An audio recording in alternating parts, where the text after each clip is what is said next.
Leer te da más. Con Paulo Cosín. Leer por placer.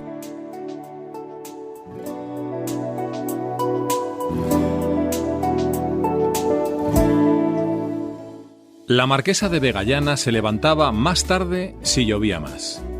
En su lecho blindado contra los más recios ataques del frío, disfrutaba deleites que ella no sabía explicar. Leyendo, bien arropada, novelas de viajes al polo, de cazas de osos y otras que tenían su acción en Rusia o en la Alemania del Norte, por lo menos. El contraste del calorcillo y la inmovilidad que ella gozaba con los grandes fríos que habían de sufrir los héroes de sus libros y con los largos paseos que se daban por el globo, era el mayor placer que gozaba al cabo del año doña Rufina. Oír el agua que azota los cristales allá afuera y estar complaciéndose de un pobre niño perdido en los hielos, ¡qué delicia para un alma tierna, a su modo, como la de la señora marquesa! «Yo no soy sentimental», decía ella a don Saturnino Bermúdez, que la oía con la cabeza torcida y la sonrisa estirada con clavijas de oreja a oreja. «Yo no soy sentimental. Es decir, no me gusta la sensiblería, pero leyendo ciertas cosas me siento bondadosa, me enternezco, lloro, pero no hago alarde de ello. Es el don de las lágrimas del que habla Santa Teresa, señora», respondía el arqueólogo, y suspiraba como echando la llave al cajón de los secretos sentimentales. En este fragmento de La Regenta, Leopoldo Alas Clarín nos describe de forma magistral el placer de la lectura. Pero ¿desde cuándo las personas leemos de esa manera placentera? La autora, María Clemente Linuesa, nos explica que en el siglo XVI se tiene constancia de ello por una carta que Maquiavelo escribe a un amigo. Maquiavelo, ya desterrado de la política y de la vida pública y recluido en su finca, que estaba a las afueras de Florencia, le relata a un amigo cómo pasaba el tiempo entre dos clases de lectura. Por un lado, tenía los libros pequeños que eran traducciones de los clásicos a lengua vulgar. Se trataba de ediciones de Aldo Manuzio, equivalente a los libros de evasión actuales. Por otro lado, también tenía los grandes tratados de estadistas, filósofos e historiadores, con los cuales él dialogaba. Le servían para construir sus propias ideas y le permitieron escribir su obra cumbre, El Príncipe. Maquiavelo no representaba al común de los habitantes de la Italia de su época, ya que su acceso a los libros no era lo habitual. Pero no cabe duda de que para él la lectura ejercía funciones muy semejantes a las de hoy en día.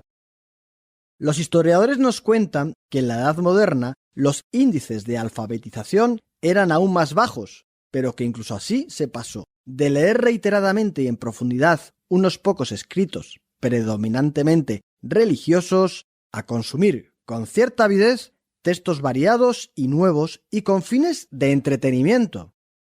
Se comenzaba a buscar a través de la lectura una cierta identidad y autonomía personal. Se aspiraba a conseguir autoconocimiento y racionalidad. Y así fue como, paso a paso a través de los tiempos, la novela, como lectura de entretenimiento, llegó a ser el género predilecto de los nuevos lectores. En las ciudades predominaba un público lector burgués.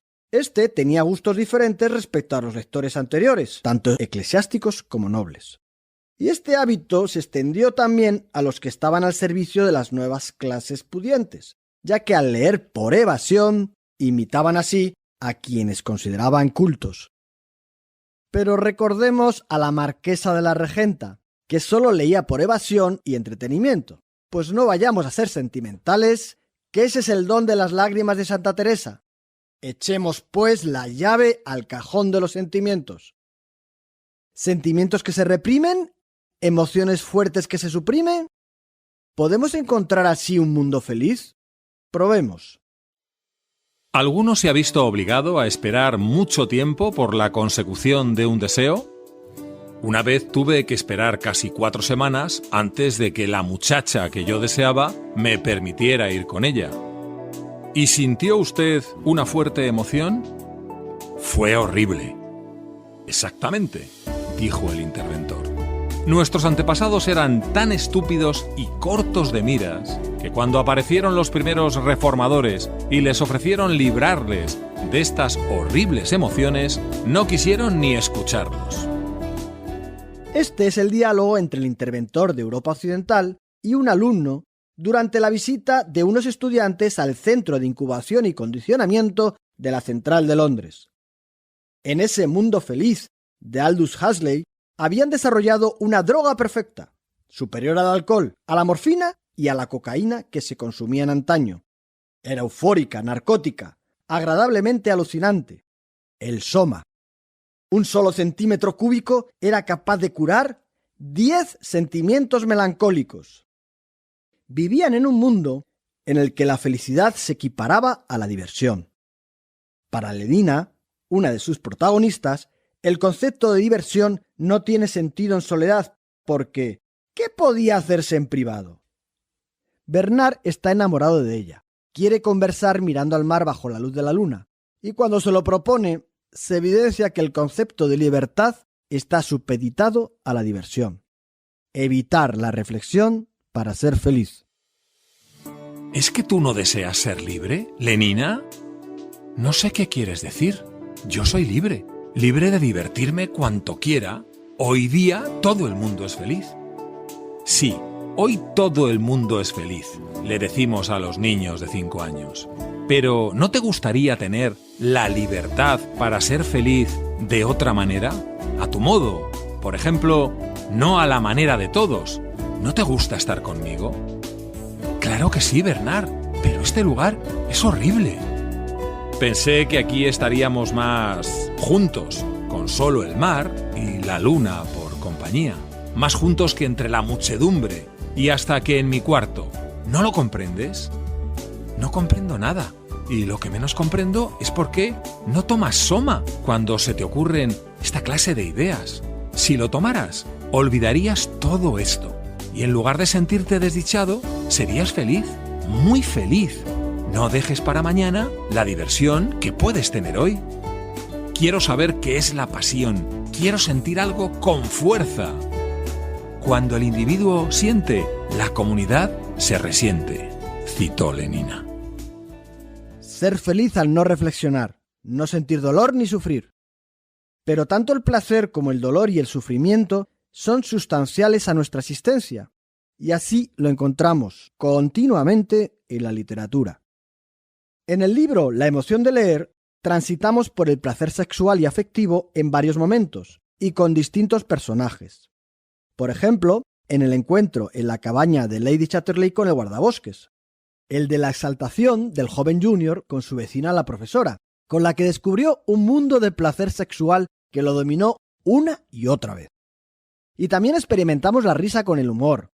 Nos atrapa la intriga del detective. Sufrimos por un amor no correspondido o por una relación rota, por sobrevivir en un campo de refugiados o al accidente del avión en los Andes, por perder un amigo.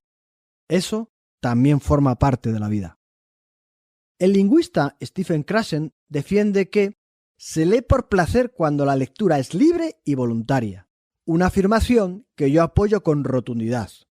Nos dice además: lectura libre voluntaria significa leer porque quieres, no tener que hacer reseñas de libros ni preguntas al final del capítulo, y no tener que mirar cada palabra en el diccionario.